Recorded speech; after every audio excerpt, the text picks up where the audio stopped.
Cleveland Browns first quarter butt whooping they put on the Kansas City Chiefs. That boy DeShaun Watson look like DeShaun Watson out there. All y'all critics is gonna look very, very, very foolish for not having him in the top 15 at the quarterback rankings.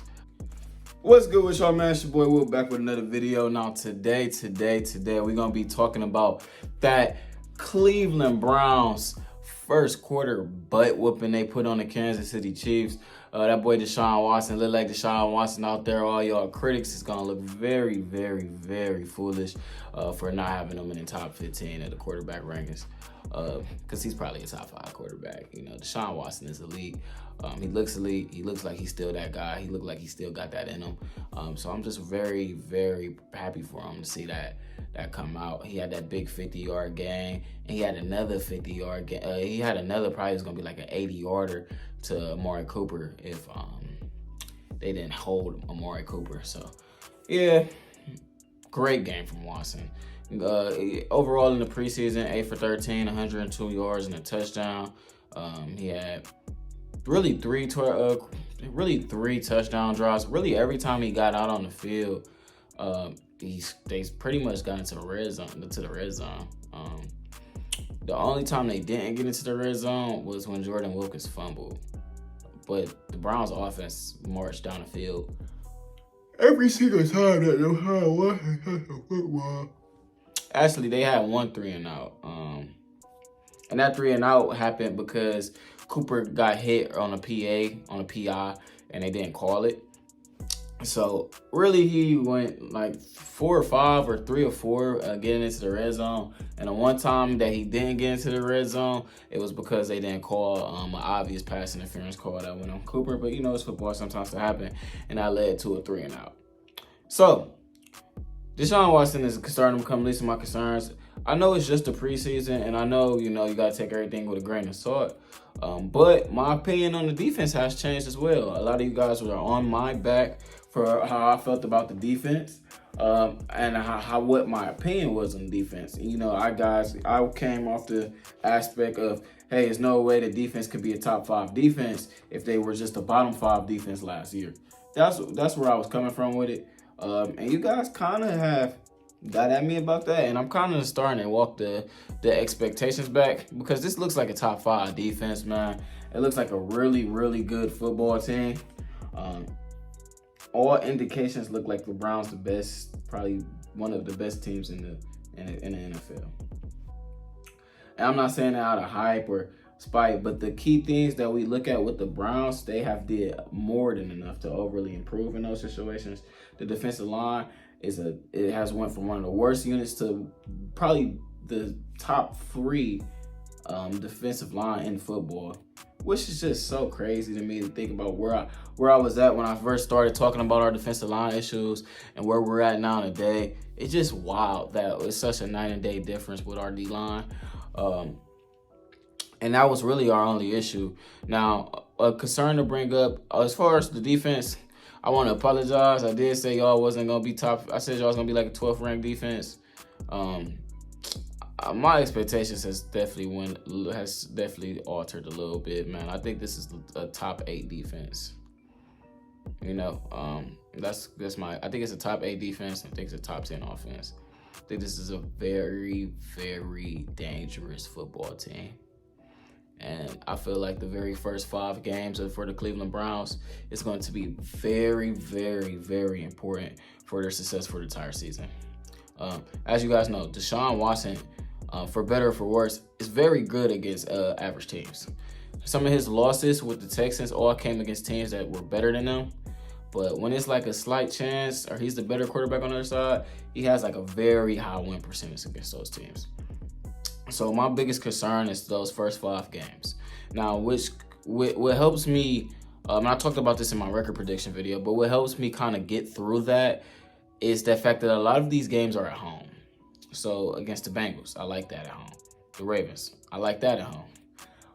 I think the Ravens and the Bengals game coming early with them dealing with the injuries that they're dealing with is pretty good, I think that's pretty good. By the way, if y'all wondering what hoodie I'm wearing, this is my clothing line, Dead Fig.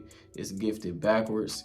Go on my Instagram You will see it in my bio, Defig. I ain't dropped it yet. You know, nobody ain't know about this, but I just got it, so I wanted to wear it on my video. But anyways, get back into it. The biggest concern I got for the defense now is Denzel Ward's health. He got another concussion. He's been dealing with concussion issues. It's starting to get real alarming. And I hope and pray that he's all right, man. Because again, concussions back to back like that ain't good, especially at his young age. So that's starting to become something they got to watch out and look out for, man. Seriously. So I will say that. Another thing that I will say is that Myles Garrett is going to have a great year with that D-line. I really like what JOK did. I want to see Grant Delpit out there, man. I don't feel like he played. Juan Thornhill looks like a ball player. He looks like everything that we wanted out of JJ3.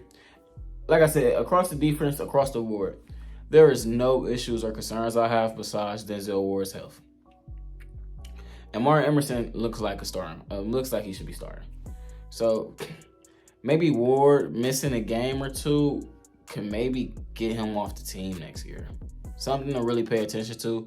If Greg Newsome and Martin Emerson look like stout corners, that's something to really, really pay attention to.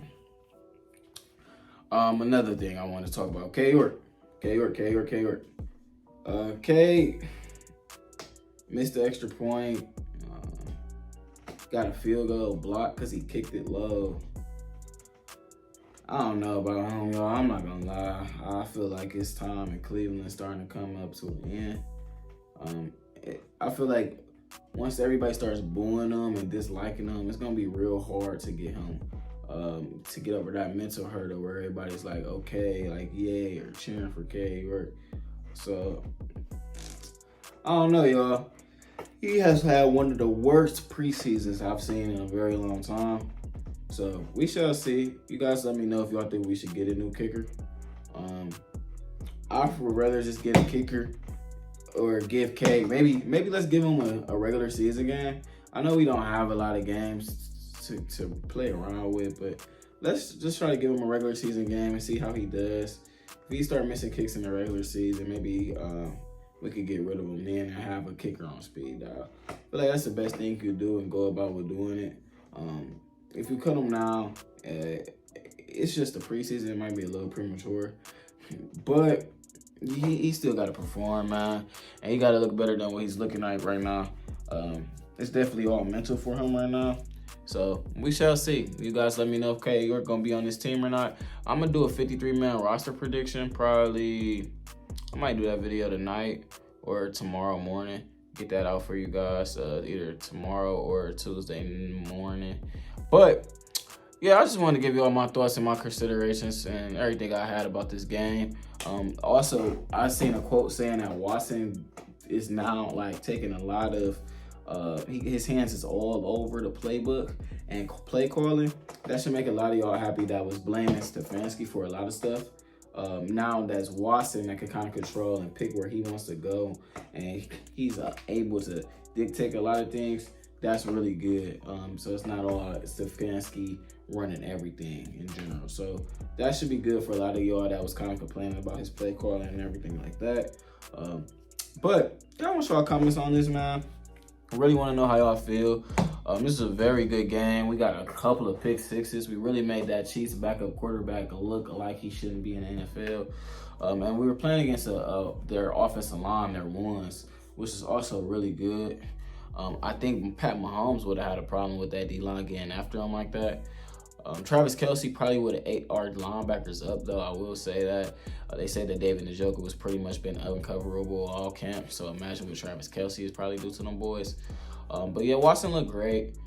Cooper looked good. I wish when he got that 50-yarder, I wish he would have been able to break off and get that to the end zone. But of course, it's just the preseason, so he probably wasn't trying to. That's probably why he just got out and played it safe and smart. But I really do like our weapons, man. We got a plethora of weapons for DeShaun Watson. So I don't think weapons is the issue at all. Jordan Wilkins, from what I've seen, he's already been cut. Anthony Schwartz also got cut. I'm going to do a separate video on that. But yeah, that's going to wrap up today's video, man. Y'all know we doing a 1K giveaway. All you gotta do is be following me on Instagram or on Twitter. Sub here, add them notifications on. You know, just comment dogs on the video. You know, we've been growing a lot here, and I've been getting a lot of consistent videos and outlets. If y'all got every questions or anything y'all want to know about me, always comment down below. I'll read all my comments. I try to get back to them. I'm pretty busy outside of YouTube, but I try to get back to them as much as possible, man. But this is gonna be today's video. Appreciate y'all coming in. My bad if I didn't get this out to y'all earlier. I wasn't at home. I was gone for like the last 40 hours from my house, so I didn't get a chance to get there, and I didn't want to record a video on the road. Didn't know how y'all felt about me recording and driving for y'all, so I just waited so I could still get out good content. Y'all can have my full attention. But it's your boy Will, man. Appreciate y'all stepping into my show today. I'm out.